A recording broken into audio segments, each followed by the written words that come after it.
Shalom, selamat pagi anak-anak. Bersyukur kepada Tuhan, pagi hari ini kita diberikan kesehatan, kita bisa kembali beraktivitas. Pagi ini, Bu Penny akan membawakan renungan singkat dengan tema keberanian. Terambil di dalam Roma 12 ayat yang pertama sampai dengan yang kedua. Karena itu, saudara-saudara, demi kemurahan Allah, aku menasihatkan kamu supaya kamu mempersembahkan tubuhmu sebagai persembahan yang hidup, yang kudus, dan yang berkenan kepada Allah. Itu adalah ibadahmu yang sejati. Janganlah kamu menjadi serupa oleh dunia ini, tetapi berubahlah oleh pembaharuan budimu, sehingga kamu dapat membedakan manakah kehendak Allah, apa yang baik, yang berkenan kepada Allah, dan yang sempurna. Berani tampil beda. Itulah yang menjadi tema renungan kita pada minggu ini. Tentu kita bertanya-tanya, berani tampil beda? Untuk apa kita tampil beda? Jika kita perhatikan di sekeliling kita, ada orang yang ingin tampil beda, supaya dapat menarik perhatian orang banyak. Ada pula orang yang ingin tampil beda karena tidak ingin seorang pun menyamai atau menandinginya. Dan ada pula yang ingin tampil beda karena dengan cara itu ia ingin membuktikan bahwa dia mampu melakukan atau memiliki apa yang tidak sanggup dilakukan atau dimiliki orang lain. Berani tampil beda yang dimaksudkan di sini bukanlah berani tampil beda seperti contoh-contoh yang di atas, yang dilandasi oleh motivasi ingin diperhatikan orang banyak, tidak ingin disamai siapapun, membuktikan kemampuan diri, dan mungkin masih banyak alasan lainnya. Semuanya itu dilandasi oleh akar dosa yang sama, yaitu dosa kesombongan.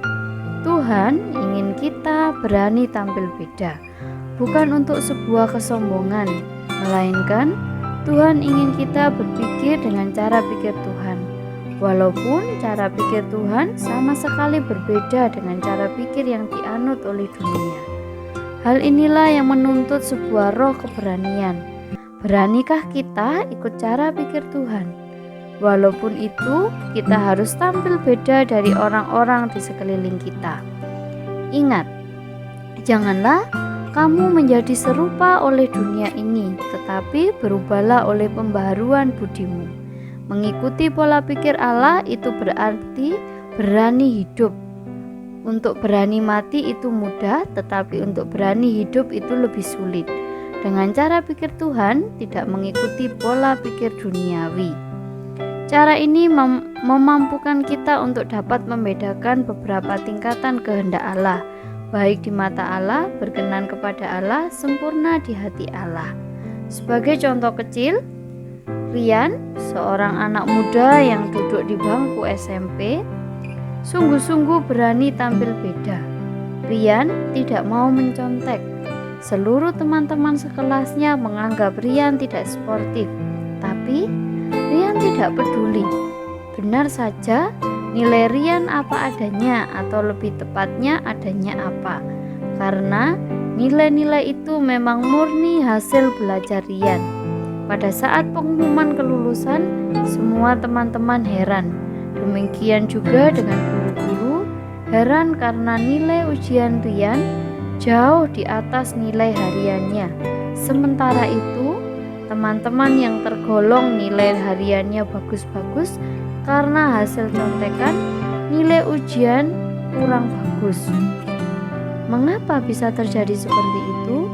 Karena Rian membangun ilmu pengetahuan dengan sungguh-sungguh, belajar dari ulangan yang satu ke ulangan lainnya, bukan mengejar nilai bagus dengan cara instan atau mencontek. Anak-anak, biarlah melalui firman Tuhan pada pagi hari ini, kita diingatkan kembali untuk kita tidak boleh takut tampil beda. Tuhan tidak memberi kita roh ketakutan, melainkan roh keberanian. Berdoalah di tengah-tengah lingkungan yang tidak mengenal kuasa doa. Cintailah firman Tuhan, di tengah-tengah orang yang menganggap Alkitab itu buku kuno. Ikutlah melayani Tuhan di tengah-tengah orang yang berkata, "Aku malu, aku tidak punya waktu." Jujurlah di tempat kalian berada. Janganlah kalian mencari keuntungan diri sendiri, dan katakan tidak tanpa harus merasa bersalah jika memang harus berkata tidak. Demikian firman Tuhan pada pagi hari ini. Semoga firman Tuhan pada pagi hari ini bisa menjadi berkat buat kita semua. Tuhan Yesus memberkati kita semua.